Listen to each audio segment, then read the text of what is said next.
Justice is a major theme that runs throughout Lent, and it can be summed up in three practices that are often carried out traditionally during Lent, with prayer, fasting and almsgiving. So the first one, prayer, could refer to justice towards God, making sure that justice is correct in that sense. The second one, fasting, is referring to justice towards the self. And then the third one, almsgiving, is justice towards other people. So you might be sat there thinking, well, what on earth is almsgiving? Well, let's hand over to Josh to find out.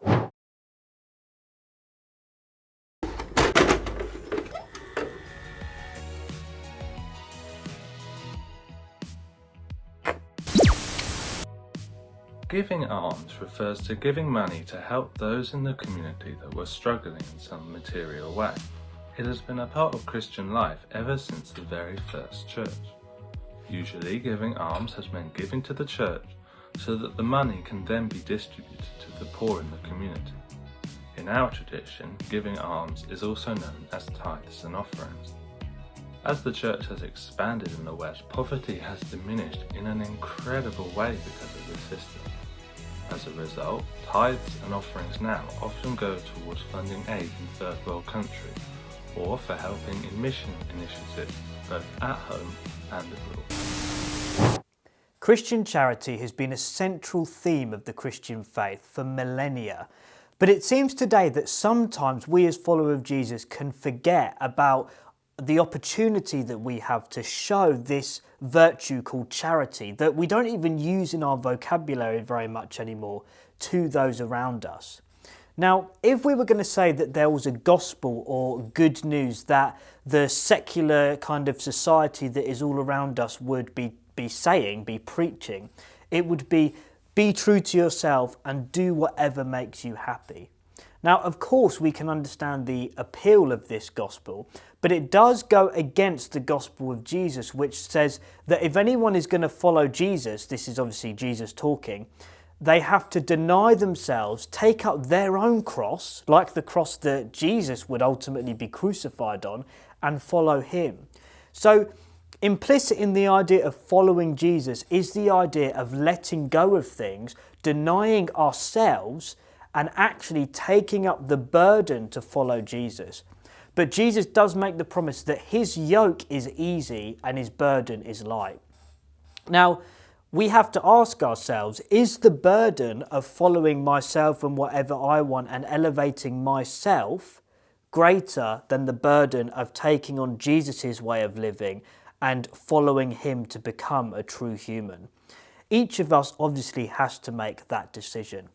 But to help this discussion a little bit further, I want to talk about an ancient heresy. Now, the word heresy, in case you don't know, is something that has or will come. I'm sure in the future there will be more heresies, but traditionally it's something that came into the Christian church that was contrary to orthodox, normal Christian teaching. One heresy that was around during the time of the early church was something called Gnosticism. And I want to make the argument today that actually I can still see Gnosticism in the world around us. And we're going to see what this has to do with the theme of justice and charity in a minute. So Gnosticism, what is it?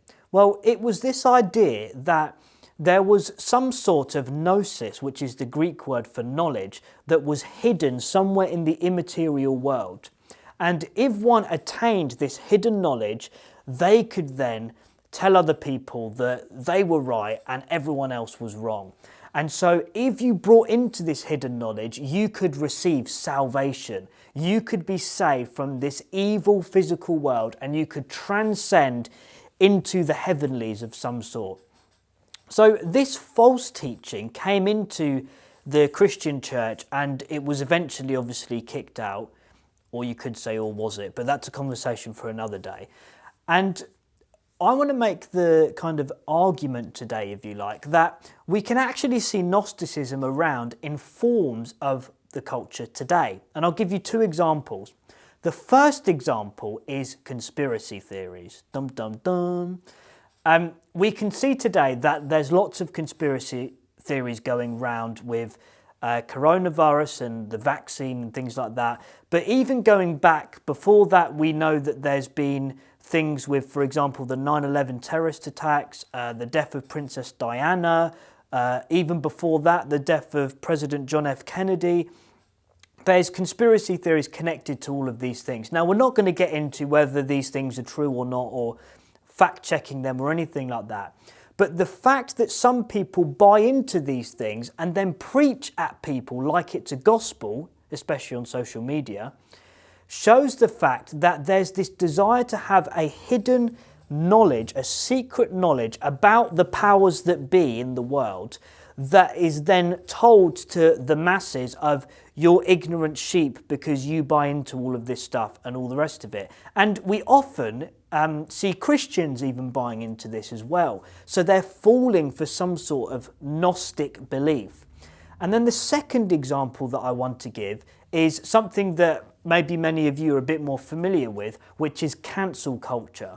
Cancel culture has risen to prominence in recent years because it seems that some very progressive people in our world seem to have this idea of a utopian society where there will be no more tears, no more crying and no more pain. Does that sound like something you've read in the Bible? And that if we can just arrive at this set of beliefs that these people have, the world will be a perfect place where everyone will be accepted and no one will be hurt anymore. Except, of course, for the people that disagree with their worldview. If you disagree with them, you get cancelled because you don't have the hidden knowledge about this utopian society that the rest of the people have. So Gnosticism is an example of where things can creep into belief that people have that start maybe from good places. For example, with conspiracy theories, the desire is probably to tell the truth and for the truth to be revealed. Or with cancel culture, the desire originally was that the world was a more accepting, loving place. So both of those things we as Christians can say, yes, we agree with. But they fall short of the Christian gospel, which involves dying to yourself and living ultimately for God. But the way that is expressed, coming back with Christian charity here, is through living for other people. So if we want to truly live for other people, we need to make sure that our focus is not on, oh, I've got this hidden knowledge as a Christian that you don't have, but actually saying, no, I have a gospel of good news that I can tell you about. And I'm not going to force you into something, but I'm going to express the joy that I have found through a relationship with Jesus to you so that you can have the same relationship. I hope some of that has made sense. Let's hand over to Noah, who's going to see what we can do this week to kind of apply what we've been thinking about. And if I don't see you before, I'll see you on our Zoom call to discuss this quite deep topic a little bit further. This week, let's ask ourselves how we can give to others. Giving doesn't just have to be financial. It could be giving our time or giving our prayers to those around us. Find out what's most needed in your community and seek to meet that need. It could be super simple, like picking up rubbish, or it could be something more important, like a social welfare issue. But remember that that's what it means as followers of Jesus to be salt and light.